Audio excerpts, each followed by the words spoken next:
ओम सजात्म स्वरूप परम गुरु शुद्ध चैतन्य स्वामी ने नमः।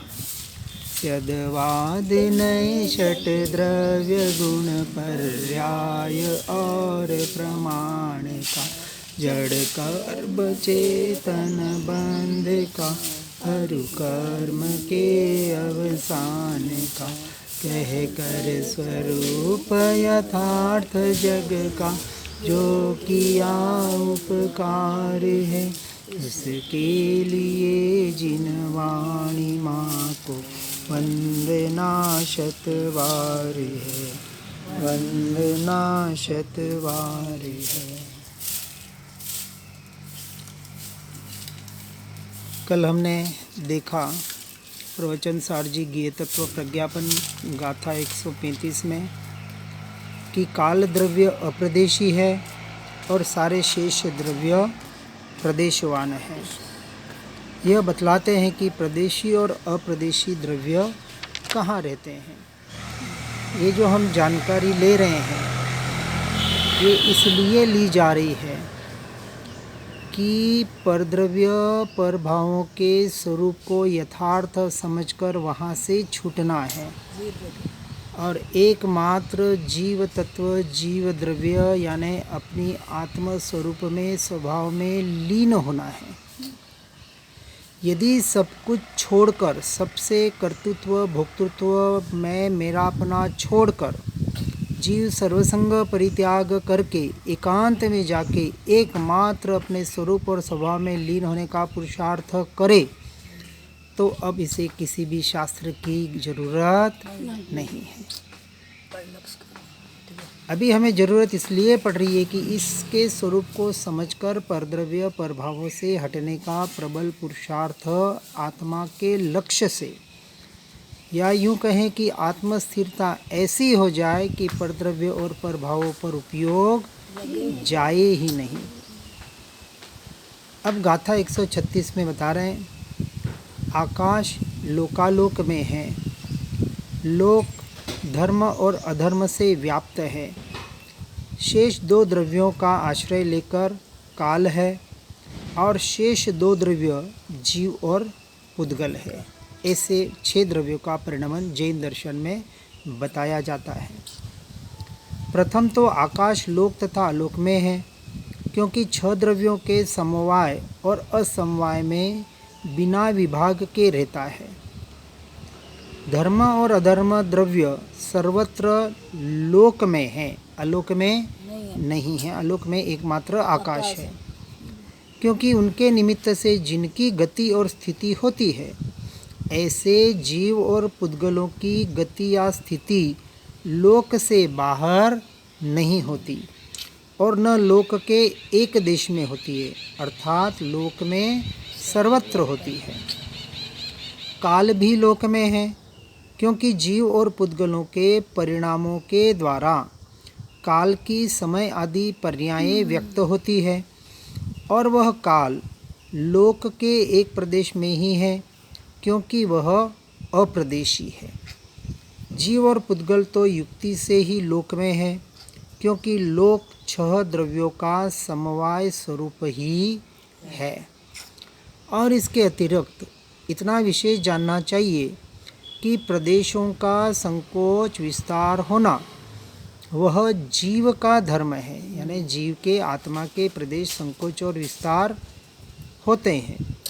और बंध के हेतुभूत स्निग्ध रुक्ष यानी चिकने और रुखे गुण पुद्गल का धर्म होने से जीव और पुद्गल का समस्त लोक में या उसके एक देश में रहने का नियम नहीं है। यानी कर्म के परमाणु या पुद्गल के परमाणु, कर्म पुद्गल का ही एक रूप है। तो जैसे जैसे जीव भाव करता है वैसे वैसे कर्म के परमाणु अट्रैक्ट होते हैं, या यूँ हम कहते हैं कि आत्मा पर चिपक जाते हैं। वह चिकने और रुखे अपने स्वभाव के अनुसार, भावों की तीव्रता के अनुसार होते हैं और उसके अनुसार ही उदय में आते हैं। काल, जीव तथा पुद्गल एक द्रव्य की अपेक्षा से लोक के एक देश में रहते हैं और अनेक द्रव्यों की अपेक्षा से अंजनपूर्ण यानी काजल से भरी हुई डिबिया के न्यायानुसार समस्त लोक में भी रहते हैं। अब यह कहते हैं कि प्रदेशत्व और अप्रदेशत्व किस प्रकार से संभव है। तो गाथा 137 में बता रहे हैं, जैसे वे आकाश प्रदेश है उसी प्रकार शेष द्रव्यों के प्रदेश है। अर्थात जैसे आकाश के प्रदेश परमाणु रूपी गज से नापे जाते हैं, उसी प्रकार शेष द्रव्यों के प्रदेश भी इसी प्रकार नापे जाते हैं। परमाणु अप्रदेशी है और उसके द्वारा प्रदेशोद्भव कहा है। अब इसके विस्तार में कहते हैं कि जिस प्रकार आकाश के प्रदेश का लक्षण एकाणु व्याप्तत्व है, अर्थात एक परमाणु से व्याप्त होना वह प्रदेश का लक्षण है। और यहाँ इस गाथा में जिस प्रकार आकाश के प्रदेश है उसी प्रकार शेष द्रव्यों के प्रदेश है, इस प्रकार प्रदेश के लक्षण की एक प्रकारता कही जाती है। इसलिए एक परमाणु से व्याप्त हो ऐसे अंश के द्वारा गिने जाने पर आकाश के अनंत अंश होने से आकाश अनंत प्रदेशी है। उसी प्रकार एकाणु व्याप्य यानी एक परमाणु से व्याप्य होने योग्य अंश के द्वारा गिने जाने पर धर्म अधर्म और एक जीव के असंख्यात अंश होने से वे प्रत्येक असंख्यात प्रदेशी है। और जैसे अवस्थित प्रमाण वाले यानी नियत परिमाण वाले निश्चित माप वाले, यहाँ कहते धर्म तथा अधर्म द्रव्य का माप लोक जितना नियत है, इसलिए वह भी असंख्यात प्रदेशी है। उसी प्रकार संकोच विस्तार के कारण अनवस्थित प्रमाण वाले यानी अनियत अनिश्चित सूखे गिले चर्म की भांति जीव परक्षेत्र की अपेक्षा से संकोच विस्तार को प्राप्त होने से अनिश्चित माप वाला है। यानी जिस देह को उसे कर्म के उदय से जिस प्रकार की देह मिलती है, उस प्रकार से निगोद से लेके 500 धनुष्य की काया तक जीव अपने असंख्य प्रदेशों का संकोच और विस्तार जीव का होता है। वास्तविक करना कुछ भी है नहीं, सारी प्रकृति की ऐसी व्यवस्था है। ऐसा होने पर भी जैसे चमड़े के निज अंश कम बढ़ नहीं होते, उसी प्रकार जीव के निज अंश कम बढ़ नहीं होते, इसलिए वह सदा नियत असंख्य प्रदेशी ही रहता है। इस तरह से निज अंशों का अल्प बहुत्व नहीं होता, इसलिए असंख्यात प्रदेश बना ही मानना। अब यहाँ प्रश्न होता है कि अमूर्त ऐसे जीव का संकोच विस्तार कैसे संभव है, क्योंकि आत्मा अमूर्तिक है, तो उसके संकोच और विस्तार कैसे होता है। तो समाधान में कहते हैं, अमूर्त के संकोच विस्तार की सिद्धि तो अपने अनुभव से ही साध्य है, क्योंकि सबको स्वानुभव से स्पष्ट है कि जीव स्थूल तथा कृष्ण शरीर में तथा बालक और कुमार के शरीर में व्याप्त होता है। अब ये हम देख रहे हैं कि जब माँ के गर्भ में ये जीव आया, तब माइक्रोस्कोप से या किसी भी तरह से वो दिखाई नहीं दे रहा था। 1-1.5 महीने के बाद वो कुछ दिखाई देता है। फिर वह जब शरीर बढ़ते जाता है तो 9 महीने का हुआ और गर्भ से बाहर आया। फिर वह बालक बड़ा हुआ, युवान हुआ, वृद्ध हुआ।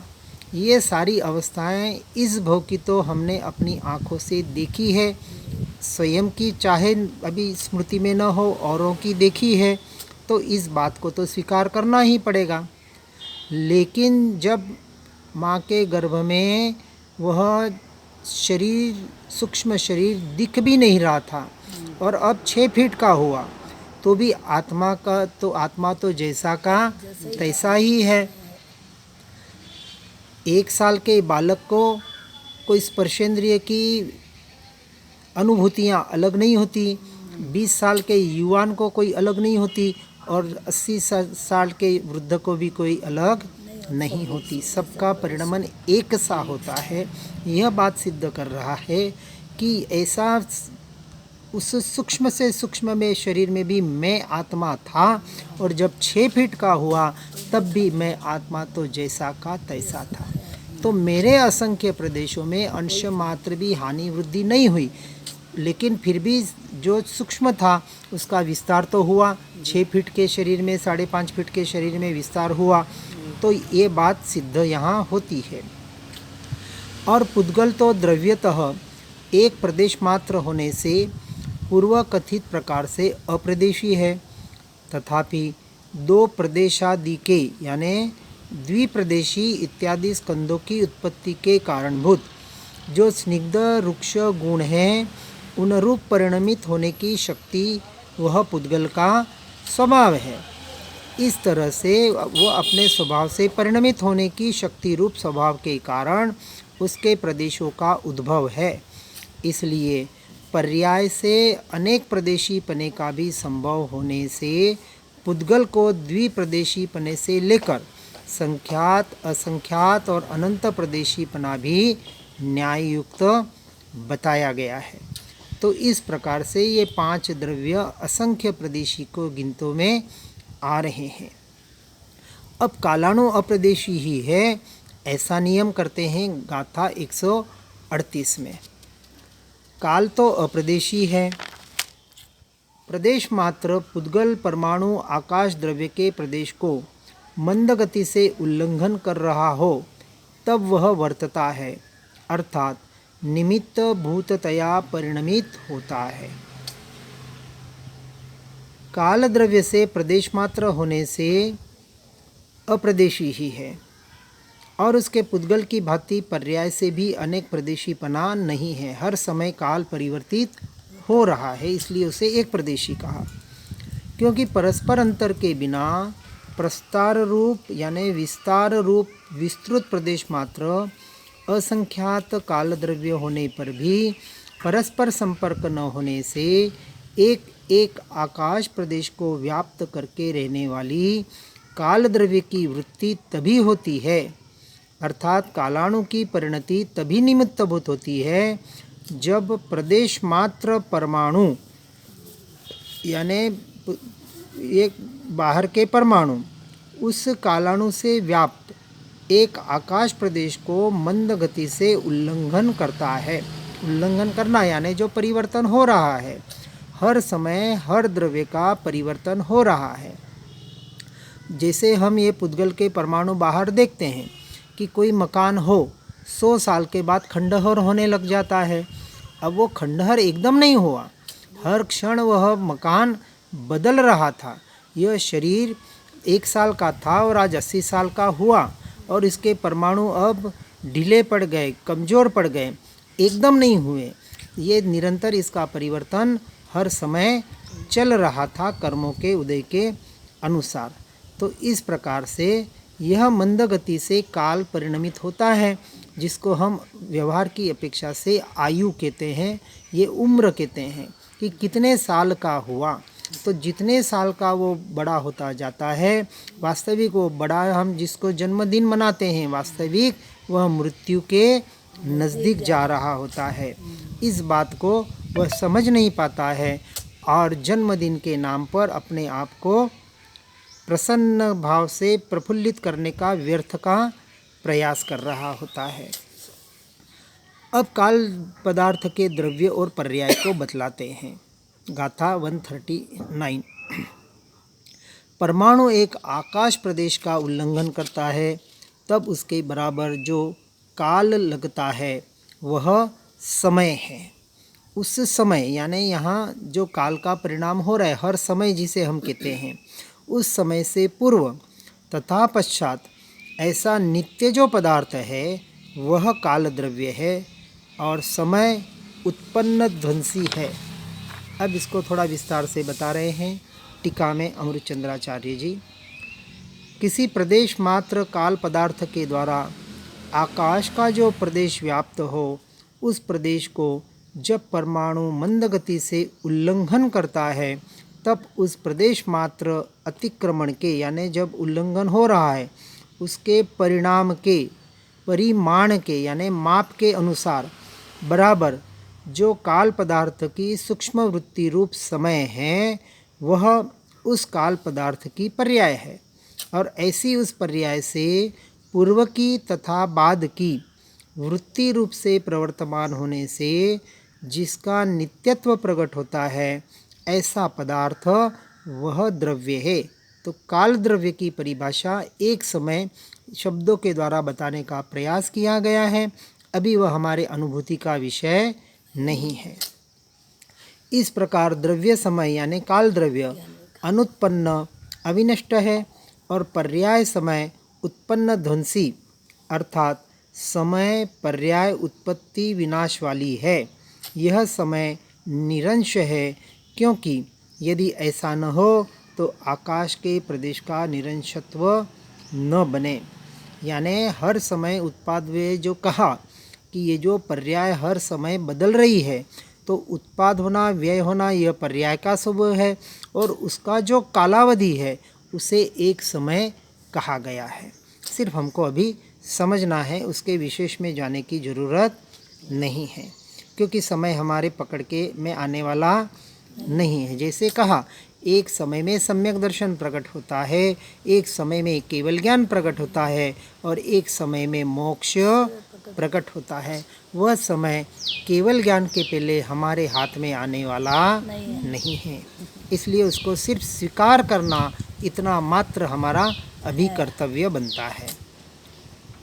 हमें जो विशेष जोर देना है कि इस परिस्थितियों को 6 द्रव्यों के स्वरूप को समझकर 5 द्रव्यों से दृष्टि हटाकर एकमात्र, यूँ अपेक्षा से कहें तो 6 के 6 द्रव्यों से दृष्टि हटाकर एकमात्र अपने जीव तत्व पर, जो मैं हूँ, उस मैं पर दृष्टि स्थिर करने का प्रयास और पुरुषार्थ करना है। यही एकमात्र ये सब कुछ समझने का सार है। सार को पकड़ ले तो ये चाहे समझ में न आवे, क्योंकि शास्त्रीय भाषा है, बहुत जने सुनते सुनते कहते ये हमें बिल्कुल समझ में नहीं आ रहा है, तो विशेष समझने का भी अभी प्रयास हमें नहीं करना है। हमें भेद ज्ञान और भेद विज्ञान के द्वारा स्वद्रव्य में रमणता करने का पुरुषार्थ करना है और परद्रव्य पर भावों से हटने का साथ साथ में प्रयास करना है। इस प्रकार इस बात को यहाँ समझाने का प्रयास किया गया है। इसको समझने वाले यथार्थ रूप से समझने का प्रयास कर सकते हैं। जैसे अनंत परमाणुओं का कोई स्कंध आकाश के एक प्रदेश में समाकर परिमाण में यानी कद में एक परमाणु जितना ही होता है, सो वह परमाणुओं के विशेष यानी खास प्रकार के अवगाह परिणाम के कारण ही है। परमाणुओं में ऐसी ही कोई विशिष्ट प्रकार की अवगाह परिणाम की शक्ति है, यानी ऐसी शक्ति है कि उसका एक प्रदेश भी अनंत परमाणुओं को अवकाश देने में समर्थ है। किसमें? आकाश द्रव्य में। ऐसी जिसकी शक्ति है जिसके कारण ऐसा होता है, और इससे कहीं परमाणु के अनंत अंश नहीं होते। इसी प्रकार कोई परमाणु एक समय में असंख्य कालाणुओं को उल्लंघन करके लोक के एक छोर से दूसरे छोर तक पहुंच जाता है, सो वह परमाणु के विशेष प्रकार के गति परिणाम के कारण ही है। परमाणु में ऐसी ही कोई विशिष्ट प्रकार के गति परिणाम की शक्ति है जिसके कारण ऐसा होता है। इससे कहीं समय के असंख्य अंश नहीं होते। जैसे जब सिद्ध गति कहते हैं, एक समय में जीव यहाँ से सिद्ध लोक में पहुँच जाता है, तो ये जो एक लोक में ये जो 7 राजू की उसकी गति हुई एक समय में, तो ऐसी गति उस परिणाम के कारण से हो रही है और उसकी वजह से कोई समय असंख्य अंशी नहीं हो जाता। अब आकाश के प्रदेश का लक्षण सूत्र द्वारा कहते हैं गाथा 140 में, एक परमाणु जितने आकाश में रहता है उतने आकाश को आकाश प्रदेश ऐसे नाम से कहा गया है, और वह समस्त परमाणुओं को अवकाश देने को समर्थ है। अब टीका में कहते हैं, आकाश का एक परमाणु से व्याप्य अंश वह आकाश का प्रदेश है, और वह एक आकाश प्रदेश भी शेष 5 द्रव्यों के प्रदेशों को तथा परम सूक्ष्मता रूप से परिणमित अनंत परमाणुओं के स्कंधों को अवकाश यानी स्पेस देने में समर्थ है। आकाश अविभाग यानी अखंड एक द्रव्य है, फिर भी उसमें प्रदेश रूप अंश कल्पना हो सकती है, क्योंकि यदि ऐसा न हो तो सर्व परमाणुओं को अवकाश देना नहीं बन सकेगा। जैसे आत्मा एक द्रव्य है, एक द्रव्य होते हुए भी असंख्य प्रदेशी है, उसी तरह आकाश एक द्रव्य है और फिर भी असंख्य प्रदेशी है।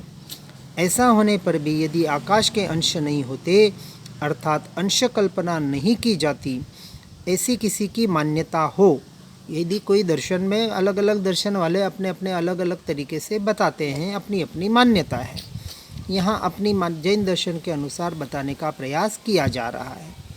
ऐसा होने पर भी ऐसी किसी की मान्यता हो तो आकाश में 2 उंगलियां फैलाकर बताइए कि 2 उंगलियों का एक क्षेत्र है या अनेक।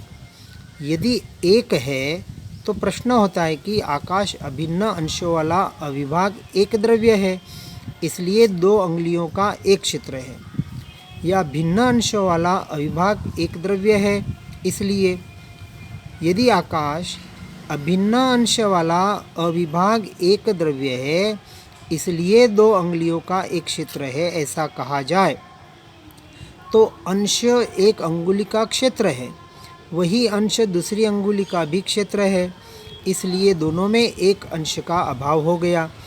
इस प्रकार 2 इत्यादि यानी एक से अधिक अंशों का अभाव होने से आकाश परमाणु की भांति प्रदेश मात्र सिद्ध हुआ, इसलिए यह तो घटित नहीं होता। यदि यह कहा जाए कि आकाश भिन्न अंशों वाला अविभाग एक द्रव्य है, इसलिए 2 उंगलियों का एक क्षेत्र है, तो यह योग्य ही है, क्योंकि अविभाग एक द्रव्य में अंश कल्पना फलित हुई है। इस प्रकार से समझने का प्रयास करना है। यदि ऐसा कहा जाए कि 2 उंगलियों के अनेक क्षेत्र है, अर्थात एक से अधिक क्षेत्र है, एक नहीं, तो प्रश्न होता है कि आकाश सविभाग यानी खंड खंड रूप अनेक द्रव्य है, इसलिए 2 उंगलियों के अनेक क्षेत्र है, या आकाश अविभाग एक द्रव्य होने पर भी 2 उंगलियों के अनेक यानी एक से अधिक क्षेत्र है। तो ऐसा विस्तार से अब बता रहे हैं कि आकाश सविभाग अनेक द्रव्य होने से 2 उंगलियों के अनेक क्षेत्र है, ऐसा माना जाए तो आकाश जो कि एक द्रव्य है उसे अनंत द्रव्यत्व आ जाएगा, इसलिए यह घटित होता नहीं है, यानी 2 अंगुलियां एक ही आकाश के क्षेत्र में रहे हुए हैं, ऐसा ही मानना पड़ेगा।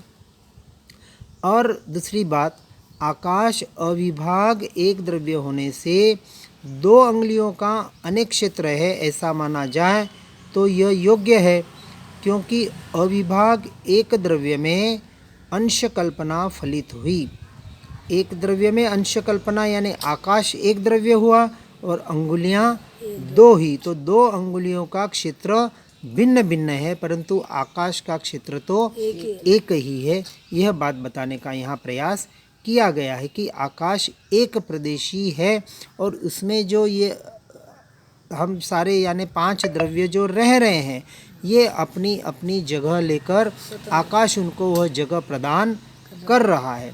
तो ये जो इसमें जो ये 5 द्रव्य रह रहे हैं, ये कैसे हैं? भिन्न भिन्न हैं, परंतु आकाश कैसा है?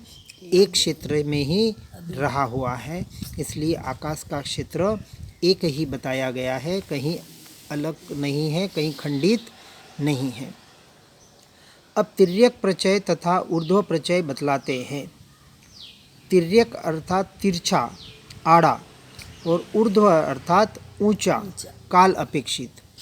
अब इसको गाथा 141वें हम आगे देखने का प्रयास करेंगे। 6 द्रव्यों का यहाँ विस्तार से स्वरूप समझाने का प्रयास किया जा रहा है। समझ में आए तो बहुत अच्छी बात है, और ना भी समझ में आए तो कुछ सिद्धांतों को है वैसा ही स्वीकार करके अपने स्वरूप की ओर परद्रव्यों से प्रभावों से हटकर स्वरूप रमणता का निरंतर हमें पुरुषार्थ करना रहना है। सब कुछ सुनकर समझकर कार्य तो इतना ही करना है कि परद्रव्य प्रभावों से ये जो 6 द्रव्यों का परिणमन यहाँ जो परिणाम बताने का प्रयास किया जा रहा है, उन सब से दृष्टि हटाकर एकमात्र अपने ज्ञान स्वभाव पर ही दृष्टि करने का प्रयास और पुरुषार्थ करें। यही सबका सार है, यही इस प्रवचन का सार है। सुनकर समझकर अपने स्वरूप रमणता का पुरुषार्थ करें। इसी भावना के साथ ओम नमः सिद्धम। जिन वाणी के ज्ञान से हो सम्यक श्रद्धान, हो चारित्र महान पाऊं पद निर्वाण। आत्म ही है देव हमारे, आत्म ही सद्गुरु भाई। आत्म ही है, आत्म शास्त्र है, आत्म रमण है, शास्त्र आत्म ही सुखदाई। नहीं है रत्नत्रय पूरित अवगाहन सुखधाम। ऐसे देव शास्त्र सद्गुरु को, धर्म तीर्थ को सतत प्रणाम। धर्म तीर्थ को सतत प्रणाम। ओम नमः।